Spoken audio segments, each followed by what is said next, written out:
Lepo pozdravljeni pri naši oddaji Aktualni dogodki.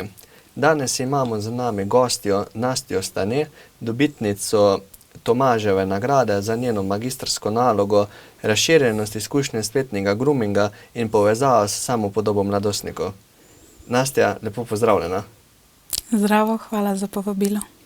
Nastja, povej nam, kako to, da si se odločila za to magistrsko delo?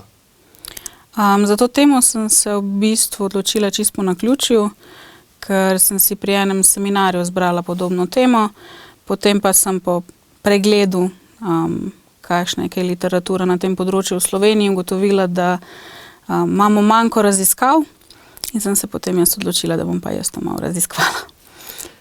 A nam lahko še predstaviš, kaj sploh je to spletni grooming? Spletni grooming je proces, v katerem odrasla oseba preko spleta oziroma spletnih platform z mladoletnikom naveže zaupljiv odnos, ki potem vodi v največkrat spolne izide, zdaj ali preko spleta ali pa v živo oziroma tudi oboje. Kako si definirala in merila izkušnjo spletnega groominga med mladostniki v tvoje raziskave? Merila sem jo preko vprašalnikov, in sicer sem si izbrala populacijo 8. in 9. razred osnovna šola in pa 1. in 2. letnik srednje šole. Ali si opazila kakšne vzorce ali razlike v razširjenosti izkušnje spletnega groominga med udeleženci iz različnih starostnih skupin in spolov?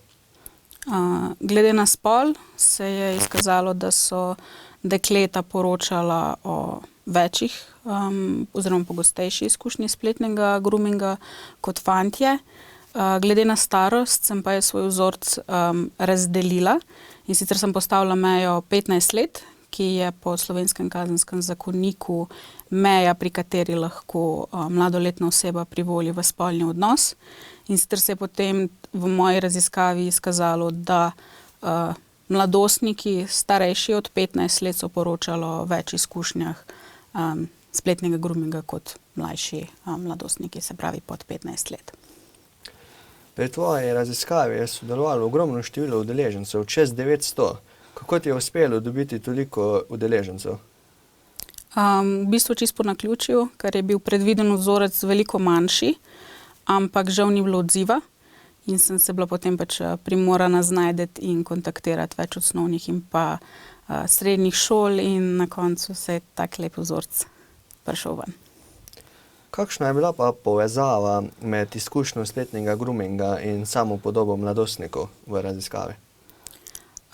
Izkazalo se je, da tako dekleta kot fantje, ki so izkazovali nižjo samopodobo, so poročali o pogostejši izkušnji spletnega groominga, ker je tudi nizka samopodoba je eden izmed dejavnikov tveganja, da mladostnik postane žrtev spletnega groominga.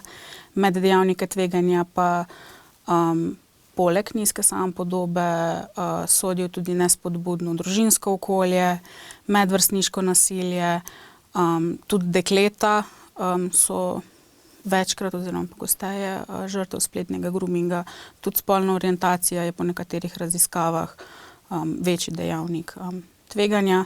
Po drugi strani imamo pa tudi varovalne dejavnike, in sicer pa zaupljivo družinsko okolje, dobri medvrstniški odnosi.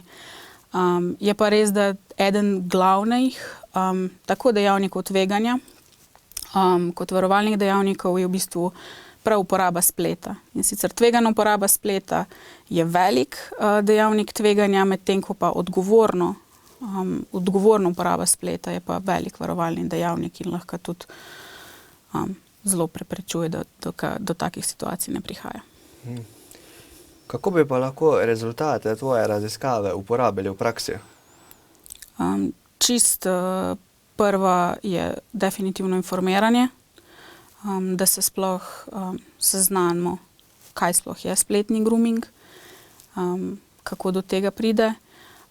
Informiranje ne samo staršev, ampak tudi predvsem pedagogov, ostalih strokovnih delavcev, ki delajo z mladimi, da čist prepoznavanje, ki se lahko potem pač vplete tudi že v obstoječe preventivne programe za varno uporabo interneta, kot tudi same pač pedagoške procese znotraj šolskega sistema.